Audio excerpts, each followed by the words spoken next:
यहाँ अगले दिन वो ग्रुप स्टडी करने कैफ़े आ जाती है, जहाँ पर वो लीसू को सोता हुआ देखकर वो उसके पास जाकर बैठ जाती है और वो उसे देखते हुए सोच रही होती है कि वो सोते हुए भी कितना अच्छा दिखता है। फिर तभी यहाँ लीसू भी अपनी आंखें खोल लेता है और फिर वो दोनों एक दूसरे को देखते ही रह जाते हैं। फिर तभी वहाँ पर उनके दोस्त आ जाते हैं और तभी लीसू फट से उठकर जू को डांटने लग जाता है और वो उसे बोलता है कि तुम स्टडी करने के टाइम भी सो रही हो। फिर यहाँ जब वो पढ़ाई कर रहे होते हैं तो तब वहाँ पर जू की फ्रेंड उसे बेसबॉल मैच देखने के लिए इन्वाइट करती है, जहाँ पर उसका फेवरेट प्लेयर भी खेलने वाला था। फिर इसके बाद वो लोग अपनी पढ़ाई करके वहाँ से बाहर आ जाते हैं, जहाँ पर वो लड़का भी आ जाता है जिसने जू को किडनैप किया था। फिर वो जू को उस दिन के लिए सॉरी बोल रहा होता है, पर वो कुछ बोलता उससे पहले ही जू उस पर पेपर स्प्रे करती है। फिर वो उसे सॉरी बोल के वहाँ से चला जाता है। फिर यहाँ वो आगे लीसू से मिलता है और वो उसे बोलता है कि अब मैंने उसे सॉरी बोल दिया है, और ये बोलकर वो वहाँ से चला जाता है।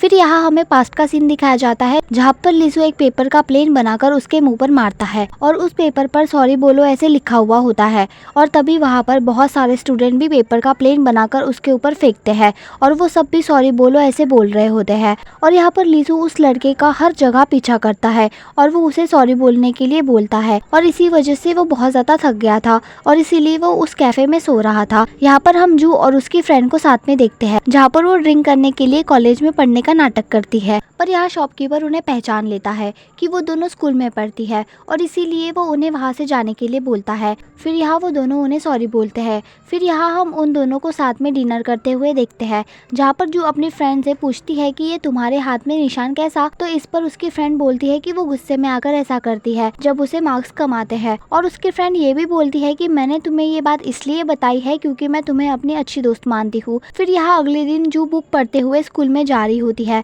तभी सियोजुन आकर उसे पेड़ से टकराने से बचा लेता है। फिर यहाँ जू उसे थैंक यू बोलती है। फिर यहाँ वो साथ में बातें करते हुए जाते हैं, जहाँ पर सियोजुन उसे उसका फेवरेट नंबर पूछता है तो जू उसे अपना फेवरेट नंबर 3 बताती है। फिर ये सुनकर सियोजुन आगे निकल जाता है। फिर यहाँ नेक्स्ट सीन में वो सब क्लास में होते हैं, जहाँ पर उनका एग्जाम चल रहा होता है और वो सब अपने एग्जाम सॉल्व कर रहे होते हैं, पर यहाँ सियोजुन पेपर सॉल्व करने के बजाय सो रहा होता है। फिर यहाँ हमें जू के डैड को दिखाया जाता है, जो कुछ औरतों को कैंडल बेच रहे होते हैं, जहाँ पर जब वो औरतें वहाँ से चली जाती है तो जू की मॉम अपने हस्बैंड से लड़ने लगती है, क्योंकि वो $250 का सामान लेकर उसे $270 में बेच रहे थे, और इसीलिए वो उन्हें बोलती है कि तुम ये पैसे और टाइम दोनों वेस्ट करना बंद कर दो, और ये बोलकर वो वहाँ से चली जाती है। फिर यहाँ हमें बेसबॉल मैच दिखाया जाता है, जहाँ पर जू और उसकी फ्रेंड साथ में मैच देख रहे होते हैं, पर तभी वहाँ पर उसकी फ्रेंड का बॉयफ्रेंड और लीसू ये दोनों आ जाते हैं। और ये मैच वाली बात लीसू ने ही उसके बॉयफ्रेंड को बताई थी कि वो दोनों साथ में मिलकर बेसबॉल मैच देखने जाएंगे। फिर यहाँ वो दोनों भी उनके साथ बैठकर मैच देख रहे होते हैं, जहाँ पर वो दोनों जू की फ्रेंड के फेवरेट प्लेयर को चीयर कर रहे होते हैं। फिर तभी उसकी फेवरेट टीम ये मैच जीत जाती है और यहाँ खुशी के मारे जू लीसू के दोनों हाथ ही पकड़ लेती है।